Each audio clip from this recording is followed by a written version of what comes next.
গত হয়েছেন বুদ্ধদেব ভট্টাচার্য। ব্রিগেডের মাটিতে ফুরিয়েছে তার সময়সীমা, তবুও লালে লাল চারপাশ। প্রতিবার নির্বাচন পূর্বে এমনই ভরাট করা মাঠ হলেও ভোট বাক্সে তার প্রভাব খুব একটা পড়েনি। যদিও বা এবারে সরাসরি ডাক দেয়নি সিপিআইএম, তবুও সমর্থন রয়েছে তাদের। সেই সাপেক্ষেই যেন সেজে উঠেছে ব্রিগেড।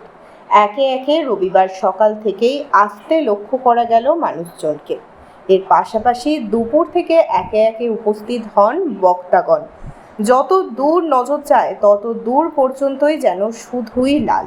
তবে এ লাল শুধুই রাজনৈতিক ডাকে নয়, এ লাল শ্রমিকদের, কৃষকদের, বলা যায় খেটে খাওয়া মানুষদের মাথার ঘাম পায়ে ফেলে ব্রিগেড পৌঁছানোর তাগিদ। আর তাদের নিরাপত্তায় উপস্থিত বিশাল পুলিশ বাহিনী। লালবাজার সূত্রের খবর, রবিবার এই নিরাপত্তা ব্যবস্থায় লিপ্ত করা হয়েছে 2500 পুলিশ।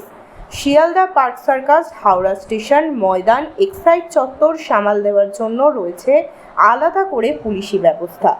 যত দূর নজর যায় তত দূর দলে দলে মানুষ যেন অপেক্ষারত মাঠের ভিতরে প্রবেশ করার জন্য। অপরদিকে সেই সমস্ত মানুষকে সঠিকভাবে পরিচালনা করে বিশৃঙ্খলা তৈরি যাতে না হয় সেদিকে নজর দেওয়ার জন্য রাখা হয়েছে পর্যাপ্ত পুলিশি নিরাপত্তা। আগেই বলা হয়েছিল এই ডাকে সাড়া দিয়ে উত্তরবঙ্গ থেকে আসছেন প্রায় 1 লক্ষের বেশি মানুষ। সুতরাং তাদের খাওয়া দাওয়ার জন্য রয়েছে ব্যবস্থা। তবে সঠিক পরীক্ষণ অনুযায়ী 1 লক্ষ কিংবা তার বেশি কিনা জানা না গেলেও রবিবার এই বিপুল জনসমাগম খানিকটা হলেও আভাস দিয়ে গেল কথার সত্যতাকে। আজকে ছিল বামেদের ব্রিগেড সমাবেশ। সেই ব্রিগেড সমাবেশকে সামনে রেখেই আজ সারা ময়দান মেট্রো স্টেশন থেকে শুরু করে ব্রিগেডের ময়দান পর্যন্ত ছিল মানুষের ঢল। এবং যেরকম মানুষ দলে দলে যোগ দিয়েছে ব্রিগেড সমাবেশের দিকে, বাড়ি ফিরছেও কিন্তু একই রকম ভাবে। যেমন বাসের পর বাস, তেমন মেট্রোয় ভিড়। এবং 26,000 পুলিশের নিযুক্তকরণেই চলেছে ব্রিগেড।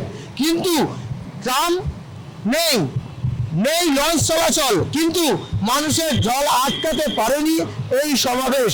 মেট্রো অসম্ভব ভিড় থেকে শুরু করে ব্রিগেডের ময়দানে মানুষের ঢল। এই ব্রিগেড সমাবেশে মানুষ কি বার্তা নিয়ে পৌঁছালো অঞ্চলে এবং কোন বার্তা ছড়িয়ে দিচ্ছে পাড়ায় পাড়ায় গিয়ে, সেই দিকে থাকবে নজর।